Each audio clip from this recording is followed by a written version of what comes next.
వద్దనుకునే కొద్దీ కనపడుతుందంటే ఏదో ఒకటి ఉన్నట్టేగా. ట్రావెల్ అయితేనేగా తెలిసేది లవ్ యూ అంటుందో సారీ అంటుందో మళ్ళీ కనపడద్దో లేదో.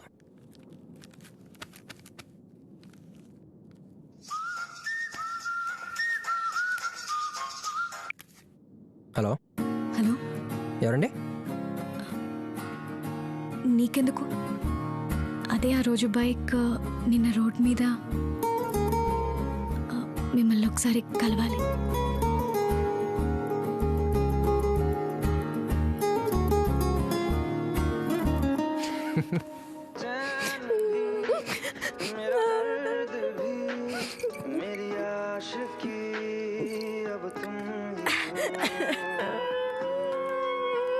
కీర్తి, ఏంటి ఇది? శైలు ప్లీజ్ వెళ్ళిపో. నాకెవ్వరు సింపతి అవసరం లేదు. I just want to be alone. Don't cry. వద్దు, తరుణ్ లేని లైఫ్ నాకు అక్కర్లేదు. ఐఎమ్ నాట్ నేను ఇంట్రెస్టెడ్. చెప్పేది విను. నా చావు ఎదురు చేస్తారు కదా. కీర్తి, ప్లీజ్, ఐఎమ్ ఫీలింగ్ లో. I feeling better? ఏంటి వరుసగా అందరూ రౌడీలా వస్తున్నారు నా లైఫ్ లో. పట్టపగలే బీర్లు తాగుతూ ఏడుస్తూ కూర్చుంటే అడిచి నీ మెడలో తాళి కడతాడా? ఏదో ట్రై చేయాలిగా. ఏం చేస్తాం? అమ్మాయిలో జెన్యున్ గా లవ్ చేయడం తప్ప మాకు ఇంకేం తెలుసు? సరే, నా మీద నమ్మకం ఉందా? ఎవడో ఏంటో తెలియకుండా ఎలా నమ్ముతారు? ఓకే, నేను బయలుదేరుతానే. Hello, excuse me. మిమ్మల్ని చూస్తే నమ్మాలనిపిస్తుంది. కంగారు పడుకో, నీ పెళ్ళి నేను చేస్తాను, సరేనా? Thank you so much. అయ్యో, పేరు కూడా తెలియకుండా హక్ చేసుకున్నానేంటి? Hari. Thank you so much Hari. ఎవడాడు? మా ఏరియానే బావా. సిటీలో దందాలకి సెటిల్మెంట్కి బాగా ఫేమస్. పేరు మహర్షి. మహర్ష? అదేం పేర్రా? మనోడు ఎంగేజ్లోనే లవ్లో పడ్డాడు. అప్పుడే రిలీజ్ అయిన మహర్షి సినిమా హీరోయిన్ పేరు, మనోడు లవ్ చేసిన అమ్మాయి పేరు సుచిత్ర అవడంతో రెండిటికి బాగా కనెక్ట్ అయ్యి ఆ అమ్మాయి వెనకాల 4 ఏళ్ళు పిచ్చుకొక్కలా తిరిగాడు. ఫైనల్లీ ఆ అమ్మాయి ఈడికి హ్యాండ్ ఇచ్చి ఇంకోటి పెళ్లి చేసుకొని వెళ్ళిపోయింది. అప్పటి నుంచి రాత్రి 8 అయితే చాలు ఆ మహర్షి సినిమా పెట్టుకోవటం, ఈడో దగ్గర ఫీల్ అయిపోవటం. ఇది బావాడి స్టోరీ. ఆయన హ్యాండిల్ చేయడం కష్టం, లైట్ తీసుకో.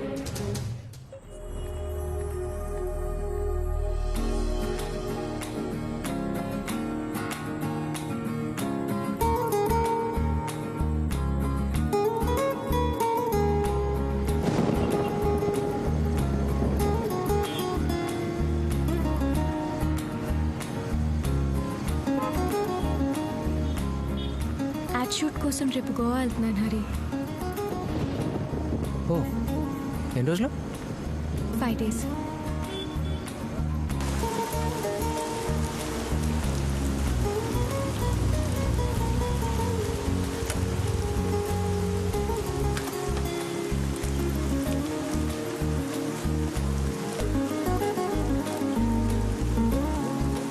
టైం ఎంత అయింది? 11:30. ఏ? ఇంటికి వెళ్ళాలి హరి. రేపు షూట్కి సంబంధించి చాలా వర్క్ ఉంది. వర్షం చూస్తే తగ్గేటట్టు లేదు. కొంచెం తడుచుకుంటూ వెళ్ళిపోదాం.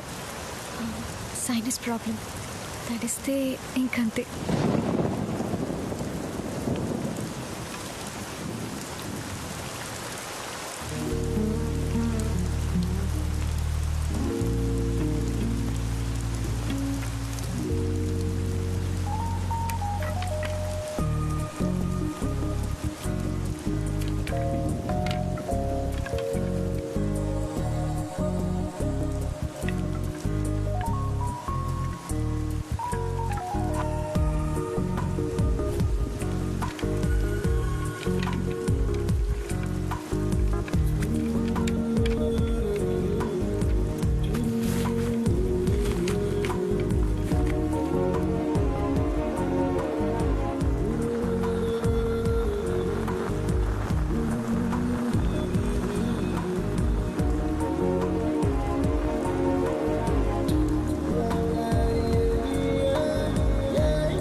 పొద్దున్న రేపు ఎయిర్పోర్ట్.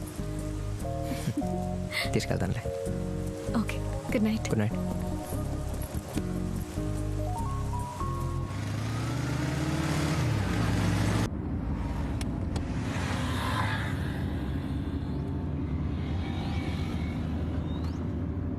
అవును, ఎన్ని రోజులు అన్నావు? 5 days.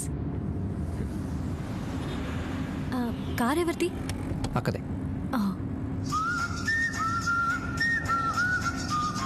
అన్నయ్య, కార్ తీసుకెళ్ళావా? ఆ? లేదే, మరి కీస్ కనపడట్లేదు. అక్కడెక్కడ ఉంటాయి ఎదుగు. రే, వెతికాను. ఆఫీస్కి లేట్ అవుతుంది, ప్లీజ్ చెప్పు. ఒక్కరోజు బస్సులో వెళ్ళవే. బస్సా? అక్కన్నా మరి అన్నయ్య? ఇద్దరం ట్విన్స్, ఎవరి ముందు పుట్టామో తెలియదు.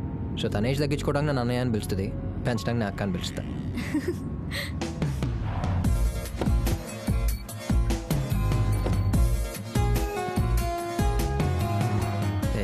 థ్యాంక్స్. ఎలిమెంట్ని ఫోన్ చేయి, మర్చిపోకు. షూర్. గుట్లకపోతే రాండి. Thank you. జాగ్రత్త. బాయ్. హరి, ఇంకో 4 రోజులు బస్సులో వెళ్ళమని మీ అక్కకు చెప్తావా? నీకు కూడా టికెట్ బుక్ చేశాను. ముందే అడిగితే ఎక్కడ పని ఉందంటావో అని అడగలేదు. నువ్వు పక్కనుంటే బాగుంది. ఓ మాట చెప్పుంటే కనీసం బట్టలనే తెచ్చుకునేవాడిగా. అక్కడ దొరుకుతాయిలే. మరి ఇలా పర్లేదు, వచ్చే.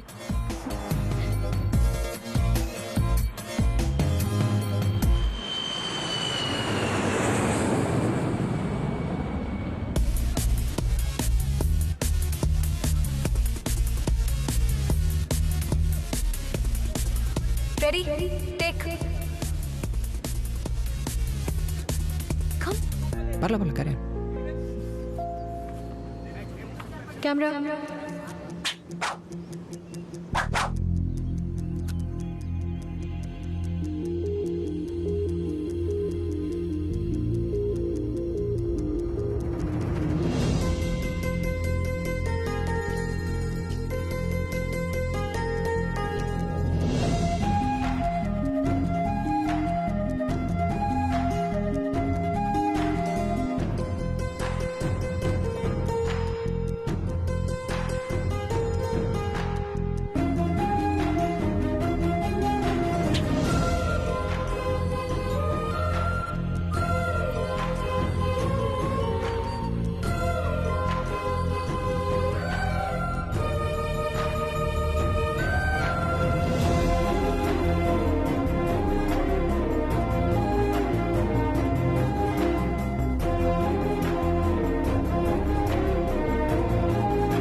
Have you?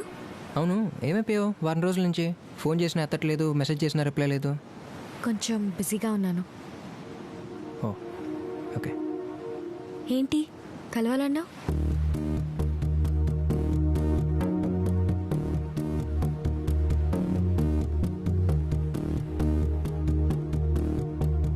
లంచ్ అయిందా? హరి, ఏంటో చెప్పు. నువ్వు వచ్చే ముందు చాలా ఆలోచించుకున్నాను శైలు, కానీ ఎదురుగా వచ్చి నుంచునేసరికి ఎలా చెప్పాలో. ఇప్పటిదాకా నా లైఫ్లోకి వచ్చిన అమ్మాయిలందరికీ ఒకరు కాకపోతే ఇంకోళ్ళని ధైర్యంతో కనపడగానే ప్రపోజ్ చేసేవాడిని, కాదంటే ఇంకోళ్ళని చూసుకునేవాడిని. ఫస్ట్ టైం కాదంటే ఏమైపోతానని భయమే సాగిపోయింది నీ విషయంలోనే. వస్తువులు పాతబడి కొద్దీ వాటి మీద ప్రేమ పెంచుకుంటారు. వాళ్ళు ఏమంటారు? పాత సామాన్లు అమ్మేవాళ్ళు. అడిగానా? ఆర్కియాలజిస్ట్. మన వయసు పెరిగే కొద్దీ నీ మీద ప్రేమ పెంచుకుంటూ నేను ఆర్కియాలజిస్ట్లా చూసుకుంటాను శైలు. మైండ్ అంతా ఏంటో సిటీ బస్సులో అయిపోయింది శైలు. పొద్దున్న నుంచి సాయంత్రం వరకు ఎక్కడెక్కడో తిరిగి రాత్రి డిపోకి వచ్చినట్టు దేని గురించి ఆలోచించడం మొదలుపెట్టినా మ్యాక్సిమం 10 సెకండ్లు అంతే. తర్వాత ఆలోచన ఆటోమేటిక్గా నీ మీదకి వచ్చేస్తుంది. నీ గురించి ఆలోచించడం తప్ప మైండ్ ఇంకేం యాక్సెప్ట్ చేయట్లేదు శైలు. అదేంటో మనం కలిసినప్పుడు నువ్వు మాట్లాడే ప్రతి మాట మళ్ళీ మనం కలిసే వరకు వినపడుతూనే ఉంటుంది. నీ పక్కన ఉన్నప్పుడు చూస్తావే, చూపు ఎప్పుడు నా కళ్ళ ముందే ఉంటుంది. ఇదంతా నాకు కూడా కొంచెం కొత్తగానే అనిపిస్తుంది, కానీ చివరిదాకా కావాలనిపిస్తుంది.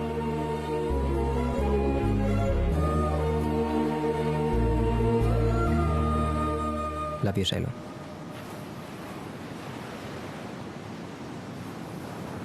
ఏంటి హరి ఇది? అందరిలాగే నువ్వు కూడా క్లోజ్గా ఉంటే వెంటనే లవ్వా? నీ దగ్గర నుంచి నేను అది ఎక్స్పెక్ట్ చేయలేదు. నువ్వు పక్కనుంటే బాగుంది, అంతేగాని నువ్వు పక్కన లేకపోతే ఉండలేనన్న ఫీలింగ్ అయితే నాకు లేదు. శైలు, నువ్వు నన్ను లవ్ చేస్తున్నావని నాకు తెలుసు. అబద్ధం చెప్ప మాకు. ఏమన్నా ప్రాబ్లం ఉంటే చెప్పు. ఇప్పుడు నువ్వు చెప్పిందే ప్రాబ్లం హరి. ఏదో ఇంపార్టెంట్ అన్నావని వచ్చాను. ఇలా అని తెలుసుంటే అసలు వచ్చేదాన్నే కాదు. మరి చూసి నవ్వింది, కలిసి తిరిగింది, అలవాటు అయిపోయానన్నావు. అదంతా ఏంటి? నువ్వంటే నాకు ఇష్టమే, కానీ నువ్వనుకుంటున్నట్టు కాదు.